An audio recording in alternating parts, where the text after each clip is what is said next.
그래, 당신들이 살인자였어. 지난 12월 4일, 뉴욕 맨해튼의 고요한 아침을 깨뜨린 충격적인 사건. 미국 최대 의료보험사 유나이티드 헬스케어의 CEO 브라이언 톰슨이 호텔 앞에서 쓰러졌습니다. 26살의 청년 루이지 맨지오니가 남긴 보험사들은 기생충이다. 그들은 우리의 생명을 담보로 돈을 번다라는 성명은 미국 사회를 뒤흔들었습니다. 더욱 충격적인 것은 이 사건을 취재하던 한 의료 전문 기자의 고백입니다. 보스턴의 중견 언론사 출신 알렉스 로렌스. 그는 자신도 비슷한 이유로 가족들을 잃었다고 폭로했습니다. 그리고 최근 한국의 의료 현장을 취재한 후 한국이었다면 우리 가족은 모두 살아있었을 것이다 라는 충격적인 발언으로 미국 사회를 또 한 번 뒤흔들어 놓았습니다. 도대체 그가 한국에서 목격한 것은 무엇이었을까요? 오늘 그의 충격적인 증언을 들어보겠습니다. 잠깐만요. 1초면 가능한 구독과 좋아요 버튼을 눌러주시면 영상 제작에 큰 힘이 됩니다. 저는 보스턴에서 의료 전문 기자로 일했던 알렉스 로렌스입니다.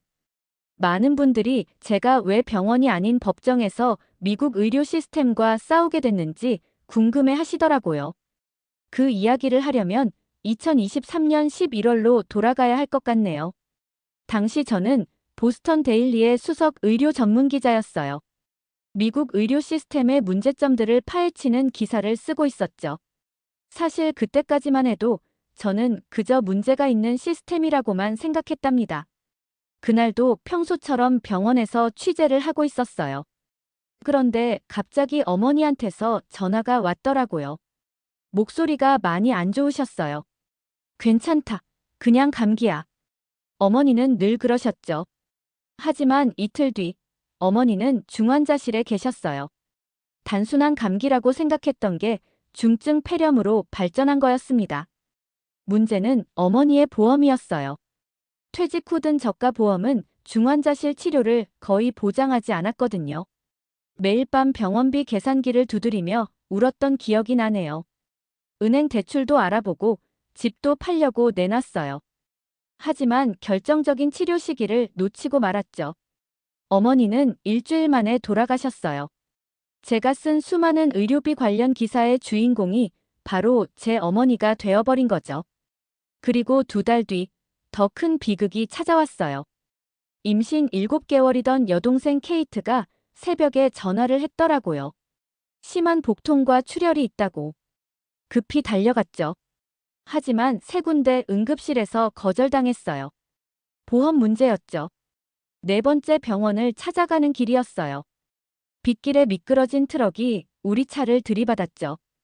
케이트와 뱃속의 아기. 둘 다 잃었습니다.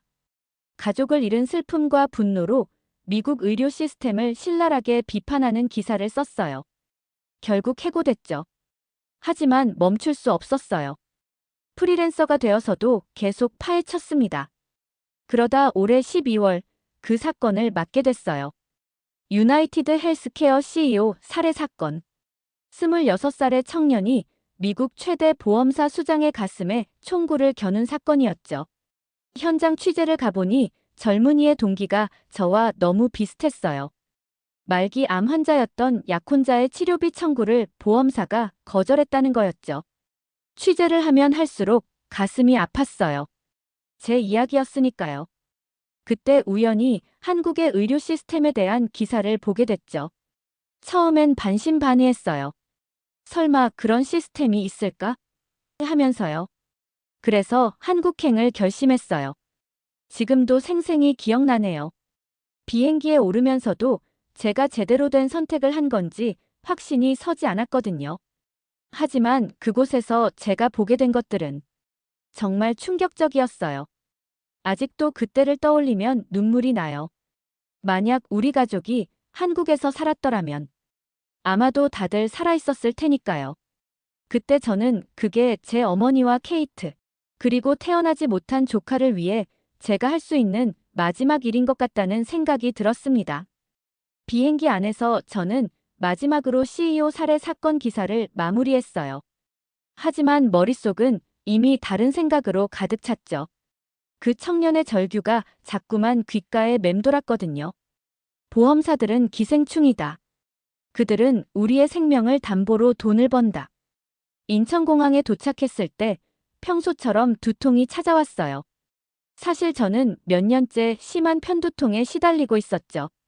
미국에서는 병원비가 무서워서 진통제로만 버텨왔는데 이번엔 달랐어요. 여기서는 한번 제대로 검사를 받아볼까? 호텔 직원의 도움을 받아 근처 병원을 찾았어요. 솔직히 말하면 접수 창구로 걸어가는 동안에도 도망갈 궁리를 하고 있었죠. 미국에서의 경험 때문이었을 거예요. 그런데 이상했어요. 접수부터가 달랐거든요. 여권을 보여주자 의외로 간단하게 처리가 됐어요. 미국이었다면 보험 서류만 1시간은 들여다봤을 텐데 말이죠. 진찰비가 고작 3만 원이라는 말에 귀를 의심했어요. 거기에 약값까지 해도 5만 원이 채 안 된다고요? 미국에서는 의사 얼굴 한 번 보는 데만 최소 100달러는 깨져야 하는데. 하지만 다음 날도 두통이 계속됐어요. 평소보다 더 심했죠. 다시 병원을 찾았더니 의사가 정밀 검사를 권했어요. 이렇게 오래 방치하셨다고요? CT 검사 한번 해보시죠. 순간 가슴이 철렁했어요. 미국에서 CT는 거의 사치품이나 다름없거든요. 보험 없이 찍으면 최소 1,500달러. 한국 돈으로 180만 원은 훌쩍 넘는 금액이에요. 비용이 얼마죠? 떨리는 목소리로 물었더니 의사가 의아한 표정을 지었어요. 외국인 기준으로 20만 원 정도예요. 많이 비싸다고 생각하시나요? 순간 제 귀를 의심했어요. 미국 가격의 9분의 1도 안 되는 금액이었죠. 더 놀라운 건 검사 결과가 나오기까지 걸린 시간이었어요. 고작 30분이었거든요. 다행히 심각한 건 아니었지만 만성 편두통 진단을 받았죠. 약 처방을 받고 나왔는데 그날 총 진료비가 45만 원 정도였어요. 미국이었다면 최소 2,000달러는 나왔을 거예요. 저는 그날 밤 호텔 침대에 누워 천장을 바라보며 생각했어요. 수년간 두통으로 고생하면서도 검사 한 번 제대로 못 받았던 제 자신이 떠올랐죠. 어머니도 케이트도 비슷했을 거예요.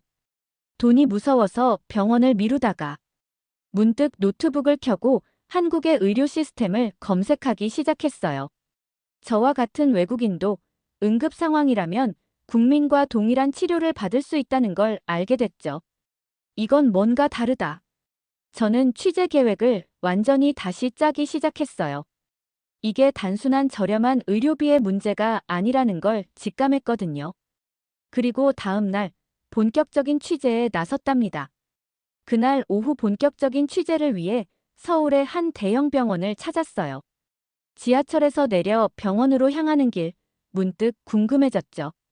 과연 어떤 모습일까? 아픈 가족들과 수없이 다녔던 보스턴의 병원들이 떠올랐어요. 하지만 병원 로비에 들어서자마자 놀랐어요. 마치 고급 호텔 같았거든요. 밝고 쾌적한 공간의 디지털 안내 시스템이 눈에 띄었고 환자들은 키오스크나 모바일 앱으로 손쉽게 접수하고 있었죠. 더 놀라운 건 국제진료센터라는 곳을 발견한 거예요. 영어는 물론 중국어, 러시아어, 아랍어까지 다양한 언어로 된 안내문이 걸려 있었죠. 도움이 필요하신가요? 젊은 직원이 다가와 영어로 말을 걸었어요. 국제진료센터 코디네이터라고 하더군요. 취재 목적을 설명하자 흔쾌히 도움을 주겠다고 했어요. 우리 병원에는 하루 평균 200명 정도의 외국인 환자가 방문하세요. 대부분 한국의 의료 시스템이 궁금해서 왔다고 하죠. 코디네이터를 따라 병원 곳곳을 둘러보면서 정말 많이 놀랐어요. 모든 진료 기록이 디지털화되어 있어서 어느 진료과를 가더라도 환자의 정보를 바로 확인할 수 있더라고요.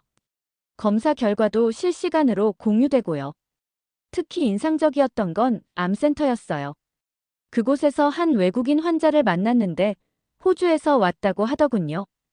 본국에서는 수술까지 6개월을 기다려야 한대요. 그런데 여기선 일주일 만에 수술이 잡혔어요. 비용도 호주의 3분의 1 수준이고요.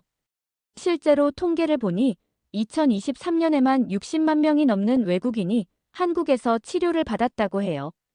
2022년과 비교하면 2.4배나 늘어난 숫자였죠. 마지막으로 방문한 곳은 스마트 병동이었어요. 환자의 상태가 실시간으로 모니터링되고 로봇이 약을 전달하고 AI가 의료진을 보조하는 모습은 마치 SF 영화의 한 장면 같았죠. 외국인이라고 해서 특별히 다른 건 없어요. 모든 환자가 동일한 수준의 의료 서비스를 받죠. 국제진료센터장님의 말씀이 가슴에 와닿았어요. 취재를 마치고 나오는 길, 제 손에는 두껍게 메모가 채워진 수첩이 들려 있었어요. 하지만 그보다 더 큰 깨달음이 제 마음에 자리 잡았죠. 한국의 의료 시스템은 단순히 저렴하다거나 효율적이다를 넘어서는 무언가가 있었거든요. 저는 그날 밤 한국의 의료 역사를 찾아보기 시작했어요. 도대체 어떻게 이런 시스템을 만들 수 있었는지. 그 과정에서 또 하나의 놀라운 이야기를 발견하게 됐답니다. 취재를 시작한 지 일주일, 한국 의료의 놀라운 성과들을 본격적으로 파헤치기 시작했어요. 이번엔 실제 치료 현장을 직접 보고 싶었죠. 마침 서울의 한 대학병원 암센터장님이 인터뷰를 허락해 주셨어요. 우리나라의 암 생존율이 70.7%라는 건 단순한 숫자가 아닙니다. 암센터장님은 자부심이 가득한 목소리로 말씀하셨어요. 이건 우리 의료진의 실력과 시스템이 만들어낸 결과죠. 실제로 그곳에서 만난 암 환자들의 표정이 인상적이었어요. 미국의 암센터에서 본 환자들과는 전혀 달랐죠. 치료비 걱정 없이 오로지 치료에만 집중할 수 있다는 게 얼마나 큰 차이를 만드는지 직접 보게 됐어요. 처음 암 진단받았을 때는 많이 무서웠죠. 하지만 의료진들이 돈 걱정 말고 치료에만 집중하자고 하더라고요. 정말 든든했어요. 항암 치료를 받고 있는 50대 여성분의 말씀이 가슴에 와닿았어요. 평균 6천만 원이 드는 암 치료비의 95%를 보험에서 부담한다는 사실. 미국에서는 상상도 할 수 없는 일이었죠. 거기다 치료 성과는 오히려 더 좋다니. 특히 놀라웠던 건 만성질환 관리 시스템이었어요. 당뇨병 환자들을 위한 당뇨 교실, 고혈압 환자들을 위한 건강 교실까지. 질병을 관리하는 것을 넘어 예방하고 교육하는 시스템이 완벽하게 갖춰져 있었죠. 미국에서라면 당뇨나 고혈압 같은 만성질환 약값만으로도 한 달에 수백 달러를 훌쩍 넘기는데 이곳에선 3만 원이면 충분하다고 해요. 약값이 저렴한 것도 놀랍지만 더 중요한 건 정기적인 검진과 관리가 일상화되어 있다는 거였죠. 우리는 질병을 치료하는 것보다 예방하는 게 더 중요하다고 믿어요. 한 의사 선생님의 말씀이 깊이 와닿았어요. 문득 돌아가신 어머니 생각이 났어요. 당뇨 합병증으로 폐렴이 악화되셨는데 만약 이런 시스템에서 관리를 받으셨다면 어땠을까요? 아마 그날 밤의 비극은 없었을지도 모르겠어요. 한국의 1인당 의료비 지출이 미국의 3분의 1 수준이라는 통계가 이제는 이해가 됐어요. 애초에 질병을 예방하고 초기에 발견해서 관리하니까 심각한 상황까지 가는 경우가 적은 거죠. 그날 저녁 병원 카페테리아에서 차를 마시며 생각했어요. 이건 단순히 저렴한 의료비의 문제가 아니었어요. 생명을 대하는 태도의 차이, 의료를 바라보는 철학의 차이였죠. 그때 카페테리아 TV에서 교통사고 소식이 나오고 있었어요. 앵커가 골든타임이라는 말을 강조하더군요. 마침 취재할 다음 주제가 응급의료 시스템이었는데 운명이었을까요? 바로 그날 밤 제가 직접 한국의 응급의료 현장을 목격하게 될 줄은 몰랐답니다. 제가 한국의 응급의료를 직접 보게 된 건 우연한 계기였어요. 병원 취재를 마치고 저녁 무렵 택시를 타고 돌아가는 길이었죠. 갑자기 앞 차량에서 교통사고가 났어요. 가벼운 추돌 사고였지만 그때 제가 본 광경은 충격적이었답니다. 신고 후 단 7분 만에 구급차가 도착했어요. 미국에서는 기본 30분은 기다려야 하는데 말이죠. 게다가 응급구조사들의 움직임이 놀라울 정도로 신속하고 정확했어요. 마치 군대처럼 체계적으로 움직이더군요.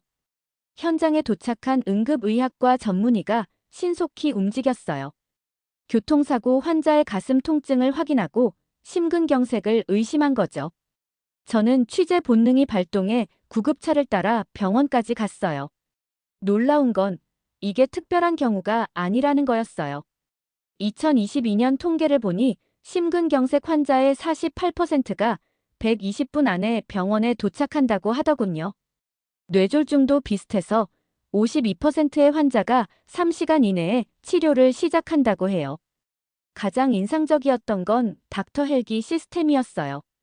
외딴 섬이나 산간 지역에서 응급 환자가 발생하면 의사가 직접 헬기를 타고 날아가는 거죠.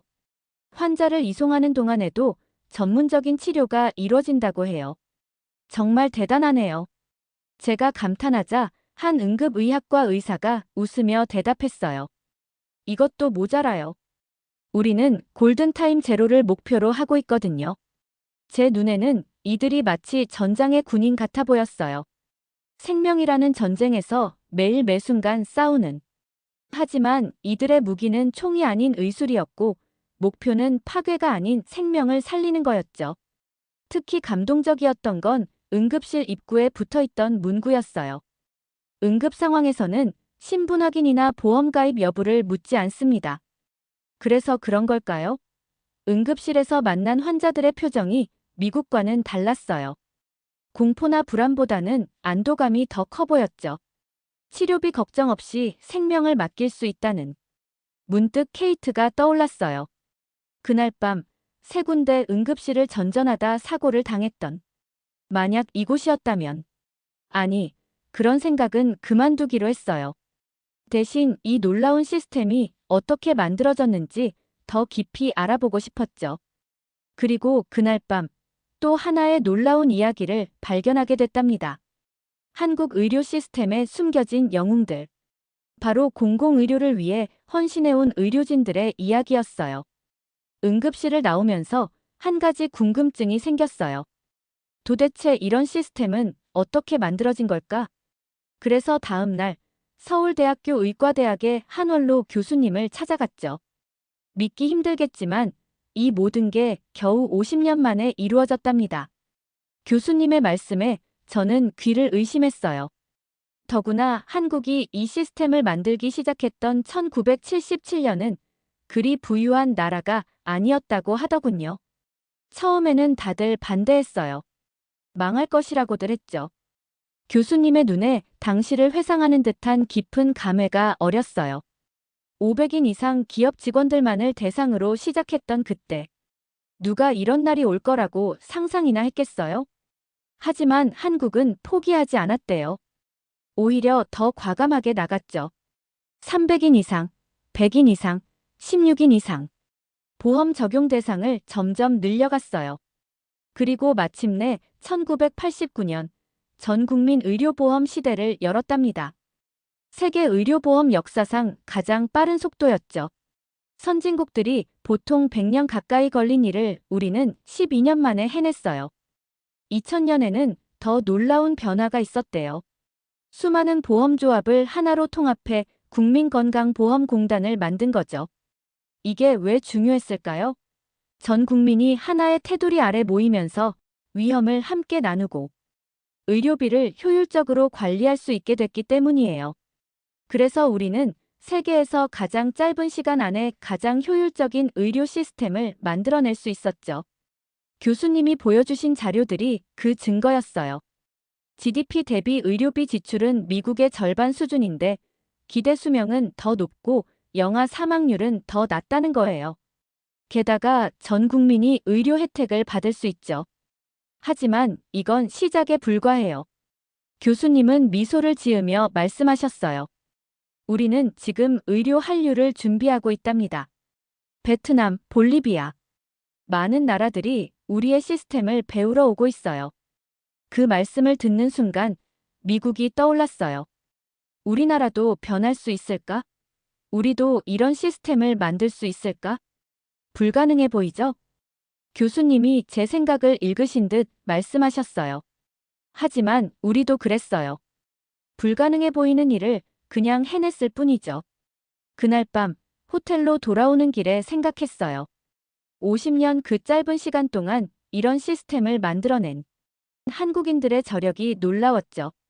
그리고 다음 날, 저는 이 불가능한 기적을 만든 또 다른 주인공들을 만나러 갔답니다. 병원 복도에 걸린 현판이 눈에 들어왔어요. We treat every life with equal devotion. 모든 생명을 똑같이 소중하게 치료한다는 의미였죠. 아침 일찍 찾은 서울의 한 병원의 국제진료센터에서였어요. 이곳은 매년 전 세계 의료진들이 찾아와 한국의 의료 시스템을 배워가는 곳이라고 해요. 제가 방문한 날도 몽골 의료진들이 한국의 응급의료 시스템을 배우고 있었죠. 우리나라도 한때는 배우는 입장이었어요. 국제진료센터장님이 말씀하시더군요. 이제는 우리가 도움을 줄 차례가 된 거죠. 실제로 그들의 성과는 놀라웠어요. 세계에서 가장 많이 인용되는 상위 1% 논문만 해도 7,215건이나 된다고 하더군요. 임상의학 분야에서는 세계 21위를 기록했고 10명의 의사들이 세계 최고 연구자로 선정됐대요. 특히 감동적이었던 건 해외 의료 봉사 활동이었어요. 2012년 필리핀을 시작으로 지금은 전 세계 곳곳에서 한국 의료진들의 봉사가 이어지고 있었죠. 몽골 울란바토르의 성 메리 클리닉은 그 대표적인 예였어요. 처음에는 작은 진료소로 시작했어요. 이제는 현지인들의 건강을 책임지는 중요한 의료기관이 됐죠. 더 놀라운 건 한국의 의료 시스템을 배우러 오는 외국 의료진들이었어요. 베트남, 인도네시아, 카자흐스탄. 수많은 나라의 의사들이 한국을 찾고 있었죠. 의술에는 국경이 없어요. 한 외과 의사의 말이 가슴에 와닿았어요. 우리가 가진 기술과 시스템으로 더 많은 생명을 살릴 수 있다면 그게 바로 우리의 사명이죠. 인상적이었던 건 그들의 겸손함이었어요. 세계적인 성과를 이뤄내고도 아직도 부족하다며 더 나은 의료 시스템을 위해 연구하고 고민하는 모습이었죠.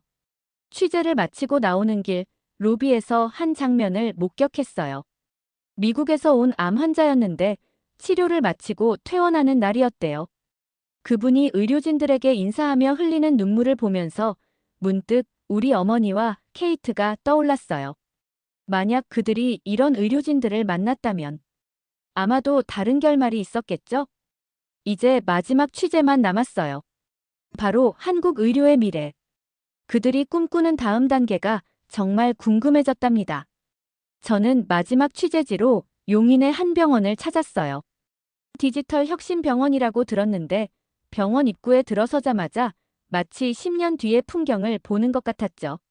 로봇이 환자들을 안내하고 AI가 의사의 진료를 보조하고 5G 기반의 실시간 위치 추적으로 환자의 동선이 자동으로 관리되고 있었어요.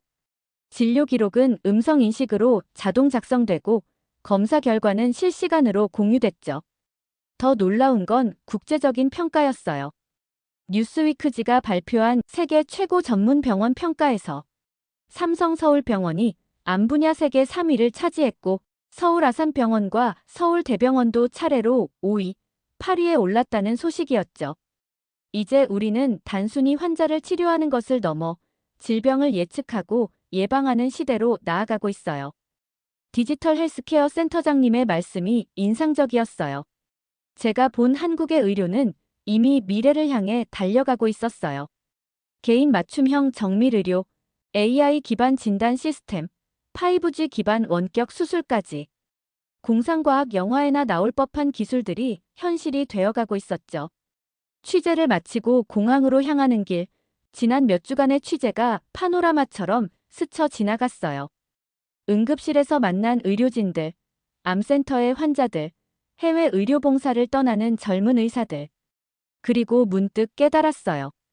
한국의 의료는 단순한 시스템이 아니었어요. 이건 하나의 철학이자 믿음이었죠. 모든 생명은 소중하다는, 의료는 인권이다라는 흔들리지 않는 신념.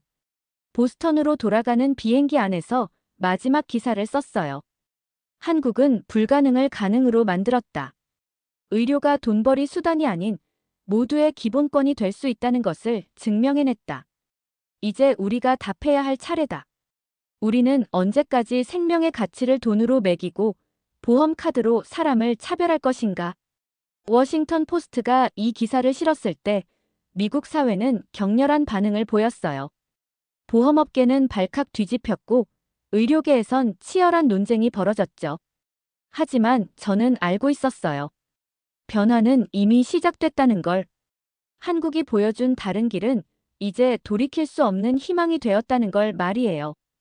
어머니와 케이트의 묘지를 찾아가던 날, 저는 마음속으로 속삭였어요. 이제야 당신들의 죽음이 헛되지 않게 할 방법을 찾았다고. 그리고 지금 저는 다시 한국에 있습니다. 세상을 변화시킬 이야기를 전하기 위해. 그리고 그 변화의 한가운데서 새로운 희망을 만들어가기 위해서요. 오늘은 미국의 의료 전문 기자 알렉스 로렌스 씨의 충격적인 이야기를 들어보았습니다. 보험 문제로 가족을 잃은 그가 발견한 한국의 의료 시스템, 전 국민 의료보험, 세계적 수준의 의료기술, 그리고 무엇보다 의료는 인권이라는 흔들리지 않는 신념까지.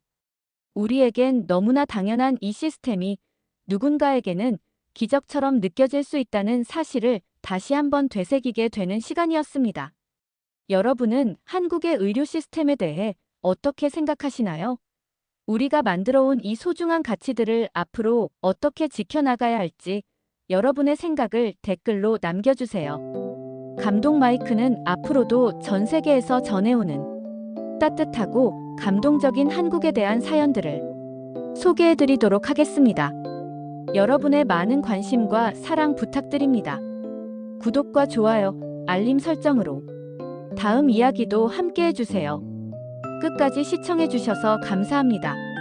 행복한 하루 보내세요.